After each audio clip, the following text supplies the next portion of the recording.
عدالت کے حکم کے اوپر منع کیا جائے گا اور اس کو ادھر پیش کیا جائے گا۔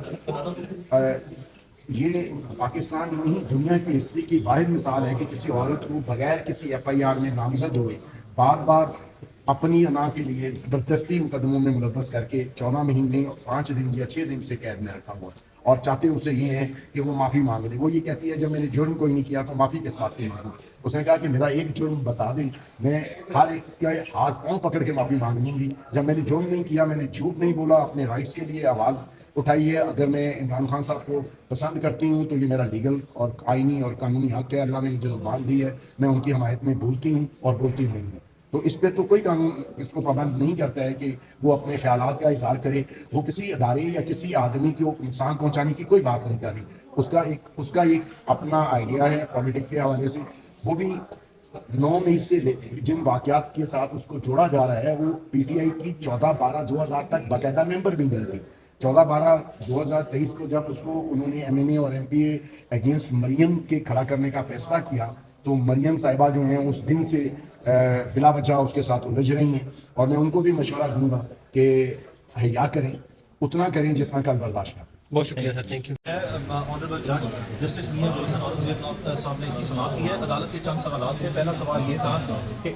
یہ لاسٹ کب ریلیز ہوئی ہے؟ صنم جاوید عدالت کو بتایا گیا کہ کل شام تقریباً 5:30 بجے ریلیز ہوئی ہیں، اور ان کو اس کے بعد ریلیز ہونے کے بعد کورٹ پریمیسز سے ان کے لائر کے آفس کے باہر جب پولیس اکٹھی ہو گئی اور پولیس سے پوچھا کہ اس مقصد کے لیے آئے ہیں، تو بغیر کسی لیگل جسٹیفیکیشن، لیگل بیسس یعنی کہ کوئی ایف آئی آر یا کسی وارنٹ آف اریسٹ کے بغیر جو ہے وہ زبردستی پولیس اغوا کر کے لے کے گئی ہے۔ اس کے بعد عدالت نے پوچھا کہ ان کا بیک گراؤنڈ جو ہے وہ کیا کیسز کا۔ عدالت کو بتایا گیا کہ اس کے اوپر ٹوٹل 11 مقدمات تھے، جن میں سے 7 دہشت گردی کے مقدمات لاہور کے تھے، 3 دہشت گردی کے مقدمات اینٹی ٹیررزم کورٹ سرگودا کے تھے، اور اس کے بعد ایک ایف آئی آر جو ہے وہ اینٹی ٹیررزم کورٹ گجرانوالہ کی تھی۔ عدالت نے ان تمام کیسز میں اس کی جو بھی اس وقت پریزنٹ لیگل سٹیٹس ہے اس کا پوچھا۔ عدالت کو بتایا گیا کہ ان مقدمات میں سے 4 مقدمات خارج ہو گئے ہیں، جو کہ اے ٹی سی کورٹس نے اور ہائی کورٹ نے جو ہے وہ خارج کیے ہیں، اور باقی مقدمات میں وہ ضمانت پہ ہے۔ اس کے بعد عدالت نے پوچھا کہ کیا کوئی جسٹیفیکیشن اسلام آباد پولیس کے پاس اویلیبل ہے تو وہ بتائیں کہ کس قاعدے قانون یا ایف آئی آر کے مطابق درج کیا گیا۔ ہم سے پوچھا، ہم نے بتایا کہ ہمارے علم میں کوئی ایسی قانونی بنیاد ایف آئی آر کی صورت میں موجود نہیں ہے۔ اس پر عدالت نے اسٹریٹ اوے پھر ایڈوکیٹ جنرل اسلام آباد سے پوچھا اور ایڈیشنل اٹارنی جنرل جو فیڈریشن آف پاکستان یعنی کہ گورنمنٹ آف پاکستان کے بہاف پہ اپیئر ہو رہے ہیں ان سے پوچھا کہ آپ بتائیں آپ کے پاس کوئی ایسا علم ہے کہ وہ کہاں پہ ہے، تو ایڈوکیٹ جنرل اسلام آباد اور اس کے ساتھ ساتھ جو ایڈیشنل اٹارنی جنرل ہیں فیڈریشن آف پاکستان کے، انہوں نے واضح طور پر بتایا کہ ان کے پاس بھی کوئی ایسا علم موجود نہیں ہے کہ کس مقدمے میں اس کو جو ہے یا گرفتار کیا گیا یا اس کو اغوا کر کے کہاں پہ رکھا گیا ہے۔ تیسری بات عدالت نے پھر اس کے بعد جب دونوں سائڈوں کے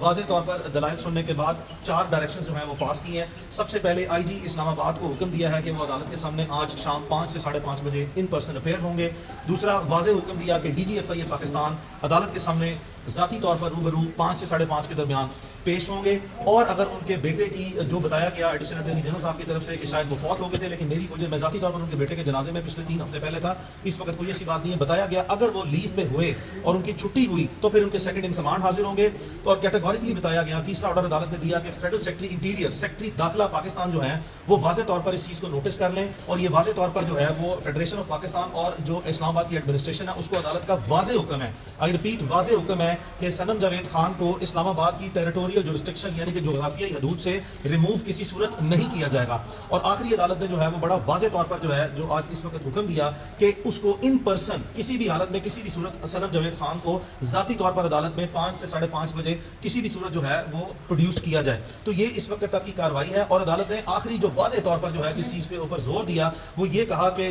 دس is the time that the sanity should prevail, یعنی کہ اب یہ وقت آ گیا ہے کہ آپ اپنے ہوش و حواس کو قائم رکھ کے اس کو اچھے طریقے سے استعمال کر لیں، یہ وقت آ گیا۔ سو یہ اس وقت کی پروسیڈنگ ہے۔ ہماری امید ہے کہ جو بھی جس طریقے سے بےہودہ طریقے سے جو ہے وہ اس کو اغوا کیا گیا، اس کے بعد حبس بیجا میں رکھا گیا، اور جن پولیس والوں نے اسلام آباد کے یہ اپنی غیر قانونی احکامات جو ہیں اس کی جو بجا آوری کی ہے، ان کی لازمی طور پر جو ہے وہ عدالت آج اس کی کاگنیزنس لینے کے بعد جو ہے ہماری استدعا ہوگی کہ نہ صرف یہ کہ اس کو ریلیز کیا جائے بلکہ ان لوگوں کے خلاف جو ہے وہ تادیبی کارروائی کے ساتھ ساتھ فوجداری مقدمہ، آئی ریپیٹ فوجداری مقدمہ